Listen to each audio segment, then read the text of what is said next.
Avant d'aller plus loin dans l'utilisation d'éléments multimédia au sein d'un article, j'aimerais vous montrer une partie qui est intéressante pour ceux d'entre vous qui souhaiteraient aller plus loin avec JCE.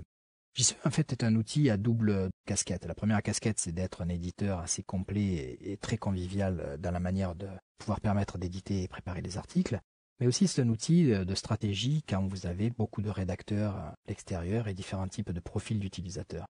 En fait, le composant JCE propose la première page qui est un panneau de contrôle qui permet de localiser un peu les licences, où on trouve les choses, etc. ainsi que la table JCE qui a été rajoutée dans la table de Joomla.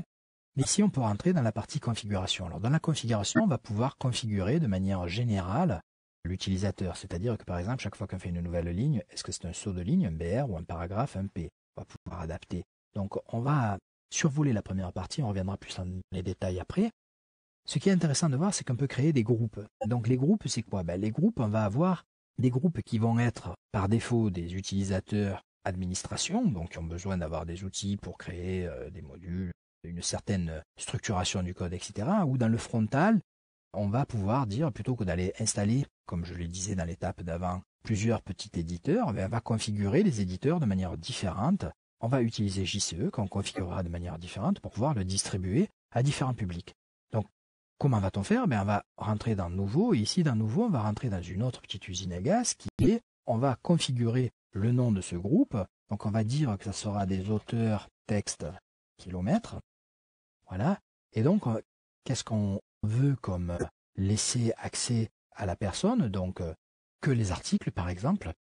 Et ici, on pourrait choisir, par exemple, les articles et la recherche, ou que les articles. Le niveau, c'est un auteur. Voilà, donc on ne peut pas aller plus haut que les auteurs, on peut ajouter tout, par exemple. La personne, donc, on pourrait éventuellement dire auteur-éditeur, par exemple, ici. Les utilisateurs, quels vont être les utilisateurs spécifiques à ce groupe? Vous voyez, quels sont les composants auxquels ils ont accès, quels sont les niveaux auxquels ils ont accès, et qui sont les utilisateurs qui vont pouvoir accéder là. Donc là, on va pouvoir ajouter toute une série d'utilisateurs. Là-dedans, on pourra dire que, par exemple, il y a auteur qui peut simplement venir. Bien sûr, on aurait plusieurs auteurs, voilà, qui viendraient s'ajouter là-dedans. Ok, maintenant, dans les paramètres de l'éditeur, qu'est-ce qu'on va configurer? Donc, est-ce qu'on autorise les CSS, oui ou non? Est-ce qu'on autorise le JavaScript? Non. Est-ce que voilà, donc on va pouvoir, comme ça, donner toutes les informations. C'est très très explicite sur l'intégralité de ce que l'on offre au niveau de l'éditeur. Par contre, ça c'était la partie éditeur. Il reste la partie barre d'outils. Quels sont les outils qu'on va donner? Si il est certain qu'on donne, par exemple, à l'utilisateur la possibilité de colorer le texte, on sait qu'il va colorer le texte. Donc, on va éviter ça. On va lui autoriser, par exemple, à utiliser le format. Ça va être très bien. On va utiliser le bold. On va utiliser le italique. On ne va pas utiliser le underline puisqu'il n'est plus reconnu maintenant par le W3C. Les tabulations, etc., etc. Est-ce qu'il a le droit d'insérer une image ou est-ce qu'il peut insérer directement accéder au gestionnaire d'images? Donc, est-ce qu'il peut créer un tableau? Et donc, comme ça, on va pouvoir remplir, informer l'ensemble de la barre d'outils que l'utilisateur va avoir. Est-ce qu'on va rajouter des plugins additionnels pour cet utilisateur, par exemple, comme l'explorateur de fichiers? Oui, il pourra peut-être envoyer des images. Et est-ce qu'on va utiliser des paramètres pour les plugins, donc les paramètres généraux pour les listes d'extensions qu'on va autoriser, les listes de fichiers visibles qu'on va envoyer, les autorisations qui vont être autorisées ou pas à cet utilisateur. Dès l'instant où on aura terminé de paramétrer ce groupe JCE, on va pouvoir sauvegarder. Et une fois sauvegardé, maintenant, l'auteur texte au kilomètre, ici, est apparu. Donc maintenant, comment on va pouvoir utiliser cette fonctionnalité? En fait, on va retourner s'assurer ici dans la gestion des utilisateurs que notre auteur soit toujours bien avec un éditeur JCE 1.5.4, d'accord? Alors qu'on vient de créer un groupe maintenant en disant auteur aura un nouveau élément de base, texte au kilomètre, donc il aura que le B, le I et le format de structuration, H1, H2, paragraphe, et c'est tout.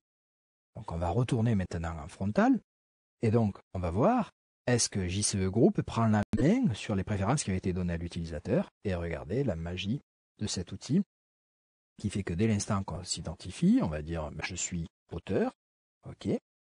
Mon mot de passe est auteur, parfait. Oups, ça serait mieux si j'écrivais dans la case, voilà. Dès qu'on est connecté, l'utilisateur a la possibilité de proposer un article, ok. Il va proposer un article justement, et voilà. là, il n'a accès qu'au format, titre 1, titre 2, bold, italique. Donc il a un éditeur complètement minimisé pour lui permettre de pouvoir proposer un article sans qu'il y ait donc des mises en couleur, etc., etc. Donc tout est intégralement programmable, paramétrable au niveau de l'outil JCE. Je vous invite à parcourir, à venir le découvrir, et peut-être que ça fera l'effet d'un volume 2 sur Joomla qui permettra en même temps d'aborder la création d'un template, d'aller plus loin dans le code, et pourquoi pas d'aller encore plus loin dans les panneaux de contrôle ou dans les réglages de certains composants de cette nature. Voilà, donc on va arrêter. Maintenant, on va passer à l'utilisation des éléments multimédia au sein d'un article.